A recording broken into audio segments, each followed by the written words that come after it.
Hello there. So, if you can't tell, I work out at home now, and it used to be at a physical gym.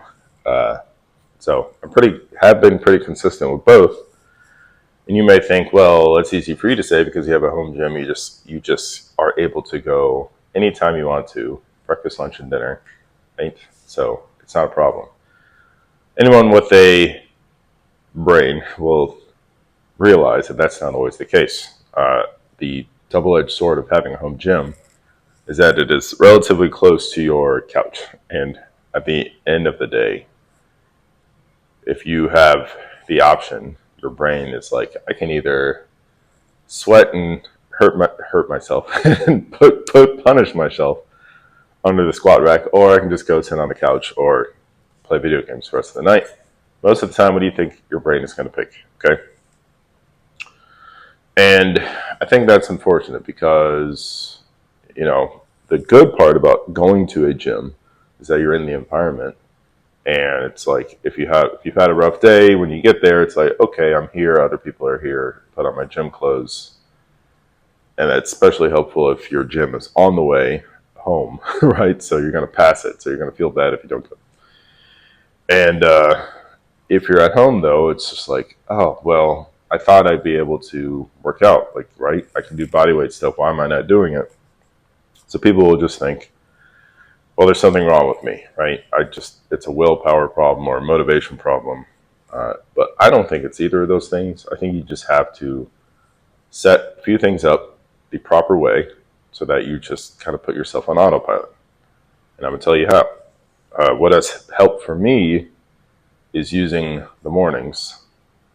And I think that applies for most adults, whether you like it or not, okay?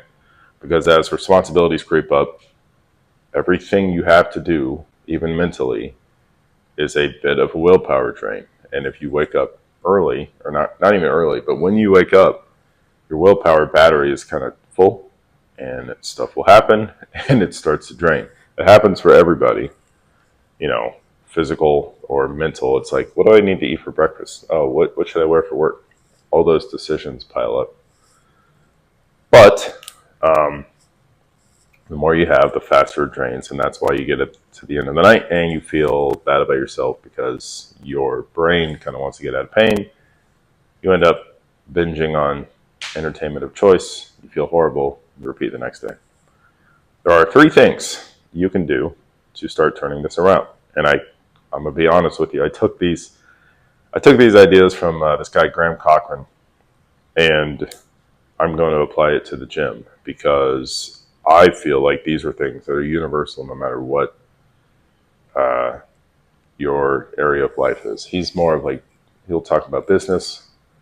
This is for everything. Okay, he even said it himself. But the three habits are social media.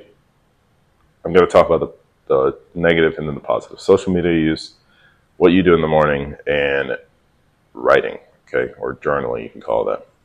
So let's talk about the negative side of those. What are the three bad habits people have?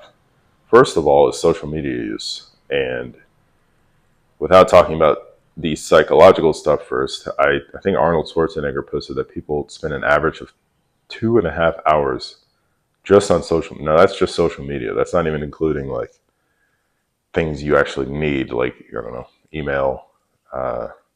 I watch YouTube a lot. I guess you can call it social media. Who knows? Depends on if you're just listening for education or whatever. But 2.5 hours. Anybody that says, like, if you just check your screen time right now, okay, and or you're a person that says, I don't have time to work out, see how much of that screen time, it'll show you what social media you use. See what your average is.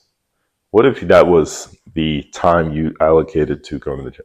Now, I know going to the gym means you have to, like, get dressed, get ready, eat, drive there, work out, drive, come back. But if you wanted to, all these people that are calisthenics people that have impressive strength, if you can work out at home, but you're trading that time that you could be working out with scrolling to see what everybody else is doing, what are you doing, right?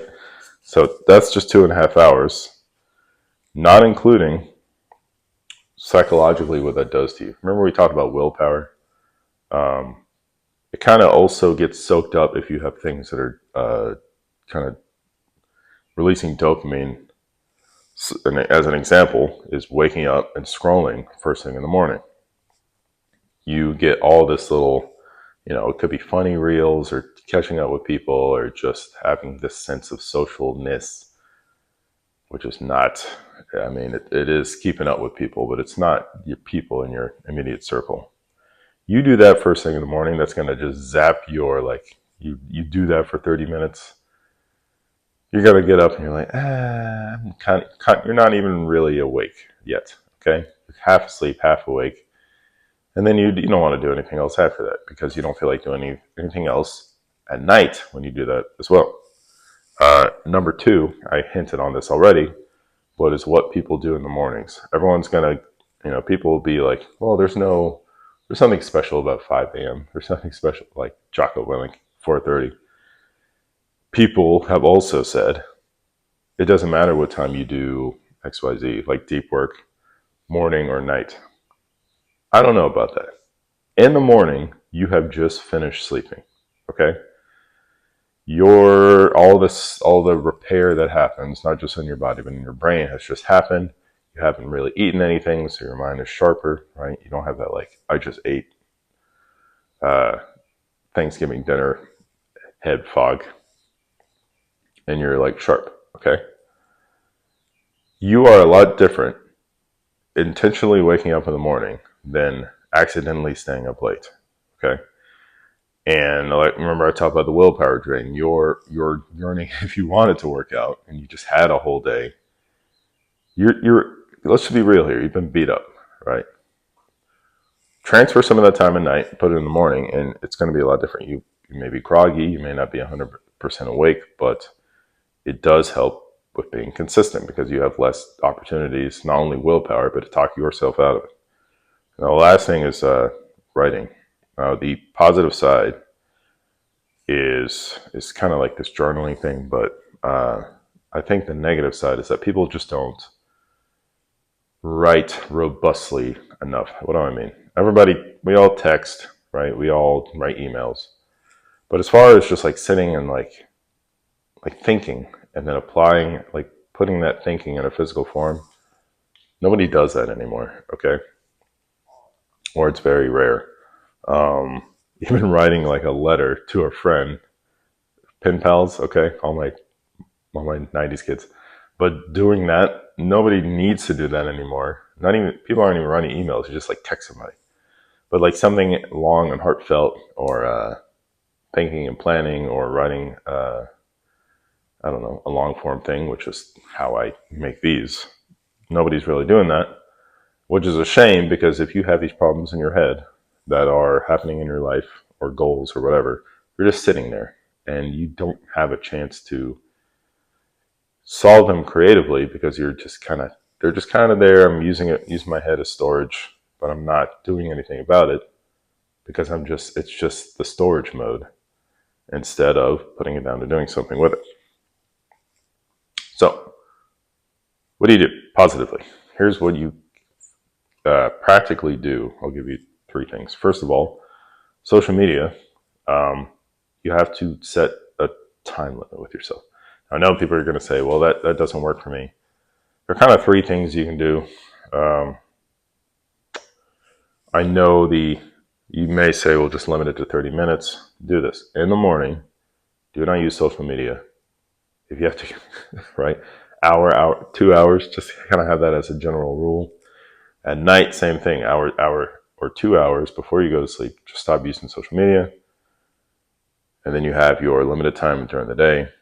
Another thing is just follow fewer people, okay? You don't need to be following The Rock because what he does doesn't affect you. And it'll also make social media less enticing. And kind of a bonus is keep your phone physically away from you, all right? I don't know if you're able to do that at the gym or use it as a baby monitor.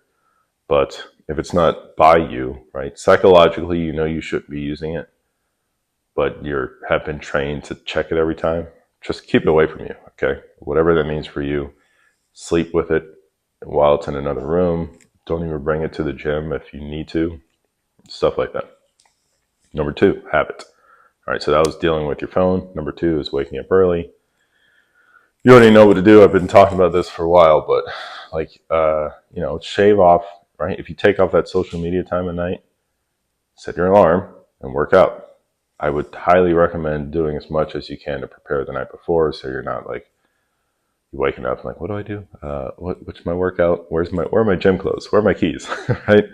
So set up as much as you can at night. Give yourself a fighting chance. I think I've been cutting off social media like 2 hours before bed most nights.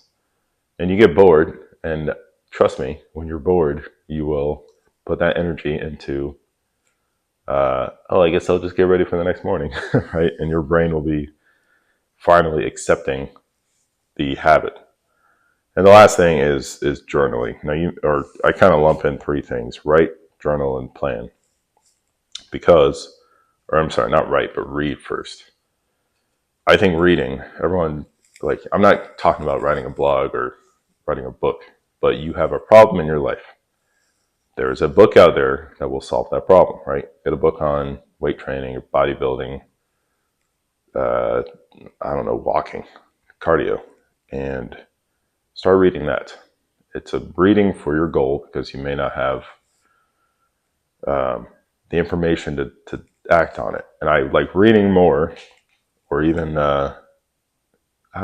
ebook, maybe blogs, because you have to spend more time concentrating on it. I know the internet makes it to where it's just like, oh, I'm just going to look this up on Google and have it tell me. That doesn't really produce as much behavior change, because you need to spend time with the material in order for it to soak in. It's like you adopt the mindset of the people around you because you spend so much time with them. Do the same thing with your education, all right? Don't just do a quick search and forget about it 20 minutes later. Spend your time, read, okay? Journal is the next thing. And Graham has 3 things. One is you do gratitude first, because why not? Say what you're grateful for 10 things, because that just makes you positive.